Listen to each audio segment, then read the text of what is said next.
Bonjour, bonjour, on va commencer par vous souhaiter une excellente année 2022, une année moins pire. Je vous avais déjà dit ça l'année dernière en espérant que l'année 2021 soit moins pire que l'année 2020.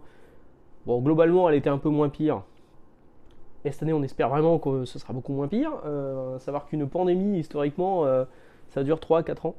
Voilà. Donc on a encore au moins une bonne année devant nous à souffrir de la pandémie. Bon, moi j'ai été touché, vous le savez. Donc j'espère que vous, tout va bien, que la santé va bien. Je vous souhaite une réussite pleine et totale en 2022. Et surtout, comme disait Xavier Dupont-Ligonnès, la famille, hein, c'est important.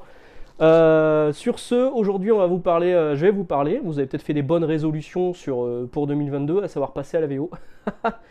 Le bon moment, c'est peut-être maintenant, parce que vous le savez, Panini relance ses fascicules. Enfin, maintenant, il n'y aura plus qu'un seul fascicule qui s'appellera Marvel Comics. Amazing Spider-Man, c'est terminé. Ça fait depuis l'arrivée de Panini en France qu'on avait un fascicule Spider-Man, c'est terminé. Avengers, c'est terminé. Avengers Universe, ça s'appelait Avengers Universe, cette dernière version du fascicule Avengers s'appelait Avengers Universe, c'est terminé également. Et tout va être réuni dans un seul gros fascicule à 16 € dans la formule qui fait le succès de Panini. Que eux aiment dire que c'est un succès, alors qu'en fait, oui, ça fonctionne, oui, ça se vend, parce que les gens n'ont pas le choix. Et donc ça arrive là le 5 janvier, ce Marvel Comics numéro 1. Ça coûtera 16 € en version souple et 20 € en version collector, couverture dure. Et c'est le moment peut-être de passer à la VO parce que vous avez peut-être pas envie de mettre 16 balles dans des séries qui vous intéresseront peut-être pas. Vous n'êtes peut-être que lecteur de Spider-Man, vous n'êtes peut-être que lecteur de Avengers. Du coup, on va essayer de faire les correspondances entre la VO et la VF pour essayer de passer sur les trade paperback américains ou les floppies, hein, les versions souples américains. Alors ça ne sera pas forcément plus rentable. Normalement, oui. Maintenant, il y a un petit problème avec BooksETC, qui est le site que je recommande le plus souvent pour acheter ces trade paperback américains, en recommandant toujours de faire une commande égale un TPB. TPB, c'est les couvertures souples, voilà, fin comme ça. Ça passe dans une commande sans aucun problème. Jusque-là, ça fait 1 an que je commande chez BooksETC depuis le Brexit. Hein. J'ai jamais eu de problème. Là, mes 2 dernières commandes sont arrivées avec une taxe de 10 balles. Donc évidemment, l'économie qu'on fait jusque-là, elle se pète la gueule à cause des taxes. Ce qu'il faut savoir, c'est que BooksETC, ils ont deux modes d'envoi. Il y a un envoi qui vient d'Angleterre, et là, vous êtes sûr de vous prendre la douane. Enfin, maintenant, pas sûr. Moi, sur mes 2 derniers envois, ils venaient d'Angleterre, Grande-Bretagne, et je me suis pris 2 fois 10 € de taxes. Par contre, quand ils envoient de leur entrepôt qui se trouve dans les Pays-Bas, jamais je me suis pris de taxes. Mais c'est la roulette. Hein. On ne sait pas trop, c'est complètement aléatoire, on ne sait pas de où ça va partir. Donc ça devient un peu compliqué. Là, je viens de tenter chez Book Depository, qui est aussi un vendeur sur le net basé en Angleterre, qui appartient à Amazon et qui donc utilise les entrepôts Amazon pour envoyer les colis. C'est un tout petit peu plus cher, mais ça revient quand même moins cher que BooksETC+, la taxe des 10 balles. Donc je vais tester, évidemment je reviendrai vers vous pour vous dire si Book Depository ne me pose pas de problème au niveau des taxes, ou s'il va falloir passer par des solutions alternatives comme Amazon, qui est encore plus cher que Book Depository. J'ai fait le test sur le nouveau TPB d'Avengers. Sur BooksETC, j'aurais pu le toucher à 14 €. Sur Book Depository, je l'ai payé 16 €. Et sur Amazon, il était à 20 et quelques. Donc il y a quand même une sacrée différence. Donc je reviendrai vers vous pour ces solutions-là. En attendant, si vous voulez passer par exemple, donc on va commencer par Avengers, donc qui était dans le fascicule Avengers Universe, qui a été absent du fascicule Avengers Universe pendant quelques mois là, parce qu'il fallait rattraper le retard. Il y a un retard chez Panini par rapport à la VO. Et surtout, il y a l'événement Heroes Reborn qui remplace Avengers. Donc Avengers c'est terminé dans Avengers Universe avec les numéros du crossover Hunter the Phoenix. Donc ça, c'est le TPB avec l'intégralité de Hunter the Phoenix. Donc ça, a été publié en français. Vous les avez eu dans les fascicules, il n'y a pas de problème, vous n'avez pas besoin d'acheter celui-ci. Vous êtes sans doute en ce moment en train de prendre le Heroes Reborn en fascicule à 16 €, qui est réuni en un seul TPB, donc juste les ventes, hein, sans les tie-in. Les tie-in, c'est dans un TPB à part aux États-Unis. En France, ce sera 3 fascicules. Une fois que vous aurez terminé ces 3 fascicules Heroes Reborn, vous pourrez prendre la suite de Avengers je l'ai noté, le 9e trade paperback, le trade paperback numéro 9, contenant l'intégralité du run de l'arc World War She-Hulk, avec She-Hulk qui pète un câble, etc. Les numéros 46 à 50, à savoir que dans Phoenix, le dernier épisode de l'arc Hunter the Phoenix, c'était le numéro 45, donc la suite c'est bien le numéro 46 qui sera dans le 9e trade paperback, qui vient de sortir, ou qui sort dans les jours qui arrivent aux États-Unis, donc vous pouvez déjà passer, si vous ne lisez que Avengers, une fois que vous avez terminé Heroes Reborn, vous pouvez déjà passer au 9e trade paperback de Avengers en VO. Ça c'est pour Avengers, c'est assez simple pour le coup. Encore plus simple, Thor. Thor, Panini s'est arrêté à la fin de l'arc précédent avec Donald Blake, donc c'était l'épisode numéro 14, et le 3e trade paperback vient de sortir. À l'intérieur, vous avez la suite, les épisodes 15 à 18 et l'annuel numéro 1. Bon, je l'ai lu, c'est toujours aussi cool. Pour la petite anecdote, il y a une grosse, dans le numéro 18, il y a une grosse incohérence visuelle. Donny Cates et Marvel avaient été prévenus. Marvel avait dit oui, on corrigera le coup dans les trades paperback. C'est pas corrigé, l'incohérence est toujours là-dedans. Donc, si vous voulez lire la suite de Thor sans passer par la VF, vous pouvez passer directement au 3e trade paperback. C'est la suite directe, c'est déjà disponible en VO. Hop. Venom, c'est assez simple aussi parce qu'on a fini la VO, on a fini la série de Donny Cates. Je vous ai fait une vidéo pour vous expliquer un petit peu le run de Donny Cates sur Venom. Donc on a terminé le run de Donny Cates, donc on est à jour en VF, on est à jour. Il y a juste 1 ou 2 numéros qui sont sortis en VO en floppy, en version souple. Donc il n'y a pas encore de premier trade paperback de la nouvelle équipe artistique qui est Joe Kelly, Ramvi et Brian Hitch au dessin.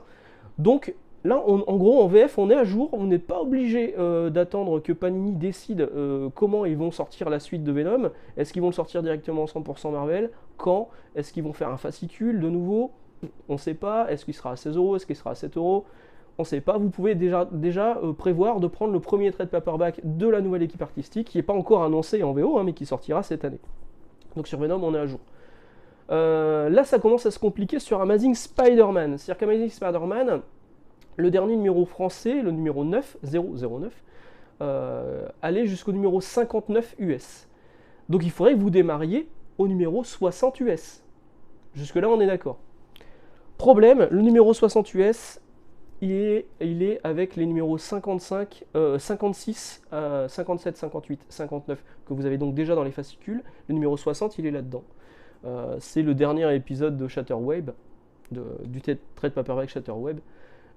Et qui malheureusement, donc cet épisode, si vous voulez le lire en VO, si vous voulez passer à la VO, soit vous achetez ce TPB là en ayant plein d'épisodes en doublon, soit vous achetez juste le numéro 60 en floppy, vous essayez de le trouver en floppy sur internet, ça peut se trouver facilement, sur eBay, sur les comic shops en France, ils nous en ont peut-être également, c'est le moment de passer des coups de fil ou d'envoyer des mails, soit vous achetez le premier numéro de Marvel Comics, et vous aurez des doublons avec la suite, mais bon, c'est pas grave.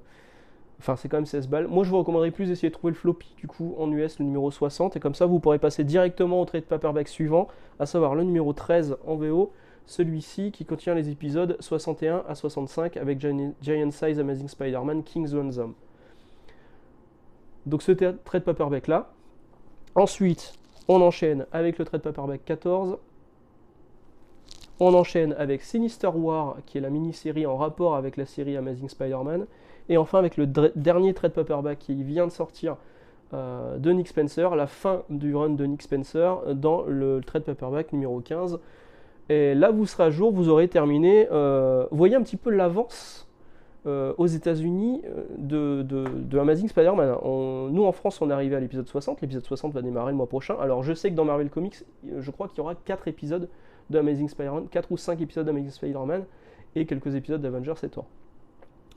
Donc du coup, à la limite, le trade paperback, celui-ci, à voir s'il serait pas complet dans le prochain Marvel Comics. Bon, ça, on sera fixé rapidement. En tout cas, dès que Marvel Comics 1 sort, évidemment, j'en ferai une vidéo pour en parler. On sera fixé à ce moment-là. Mais ouais, dans ce cas-là, peut-être prendre le premier Marvel Comics et voir ce qu'il en est pour la suite, quoi. Pour moi, la solution idéale, c'est de trouver le numéro 60 en floppy et de passer au trade paperback à partir de celui-ci. Et vous voyez un petit peu l'avance, donc il y a 1, 2, 3 et 4 trade paperback avec l'équivalent de 4, 5 à 6 épisodes par trade paperback d'avance aux États-Unis. Donc autant vous dire que Panini a énormément de retard. Ils vont essayer de le rattraper avec Marvel Comics. Mais bon, ça fait quand même beaucoup. Donc ça c'était pour Amazing Spider-Man. Donc dernier récap, un conseil, c'est de trouver le numéro 60 en floppy et après passer au trade paperback américain. Enfin, il reste Iron Man. Je vais pas vous parler de Star Wars évidemment, je reste sur le Marvel Universe classique. Iron Man. Alors Iron Man, on s'est arrêté en VF. J'ai rien à vous montrer de toute façon, hein, vu que je suis pas la série en VO. On s'est arrêté en VF au numéro 10, qui était dans Avengers Universe, le fascicule Avengers Universe 009. Vous aviez Iron Man 10 à l'intérieur. Ce qu'il faut savoir, c'est qu'on a le même problème qu'avec Spider-Man. Le numéro 11 est dans le deuxième trade paperback. Donc en gros, il faut faire comme Amazing Spider-Man. Il faut essayer de trouver le numéro 11 en floppy, à l'unité, pour pouvoir ensuite enchaîner avec le troisième trade paperback d'Iron Man, qui n'est pas encore sorti, qui sort le 31 mai, qui pour l'instant est annoncé en 31 mai, et qui contiendra les numéros 12 à 16. Sinon, vous allez avoir un trou avec l'épisode 11. Donc, la meilleure chose à faire, évidemment, de trouver le numéro 11 en floppy, ou alors vous vous dites, balai, que je m'en fous, je prends quand même le deuxième trade paperback, et vous aurez le numéro 6 à 11, je crois, de Iron Man, mais vous aurez les doublons, du coup. Voilà, j'espère que j'étais assez clair pour ce passage de la VF à la VO. C'est vrai que c'est un choix qui, jusque-là, était plutôt économique. Maintenant, avec les problèmes de taxes, est-ce que ce sera toujours le cas? On verra. On a aussi beaucoup d'avance sur les séries, et surtout, on a un choix on nous laisse le choix de prendre les séries qui nous intéressent, et on ne nous impose pas d'autres séries qui ne nous intéressent pas forcément. Parce que Marvel Comics va contenir Amazing Spider-Man, Avengers, Thor et Iron Man selon les numéros. Du coup, il y a peut-être des séries qui vous intéressent pas des masses. Quand on nous dit ça vous rappelle Strange, ouais, ok. Sauf qu'à l'époque de Strange, on n'avait pas toute cette possibilité de choper de la VO pour pas trop cher. Donc vraiment, encore une fois, moi je vous recommande de passer à la VO. Alors c'est un peu bizarre pour un mec qui vend des comics VF dans sa librairie, mais je fais toujours la différence entre le libraire et le lecteur de comics qui souhaite lire un maximum de comics dans les meilleures conditions possibles, parce que évidemment les traductions en VF, on sait ce que c'est chez certains éditeurs, et surtout de façon le plus économique possible. Voilà, sur ce, je vous souhaite encore une fois une excellente année, et je vous souhaite d'excellentes lectures, et nous on se retrouve jeudi où on parlera sans doute de Geiger, ou Geiger, comme vous préférez. Ciao!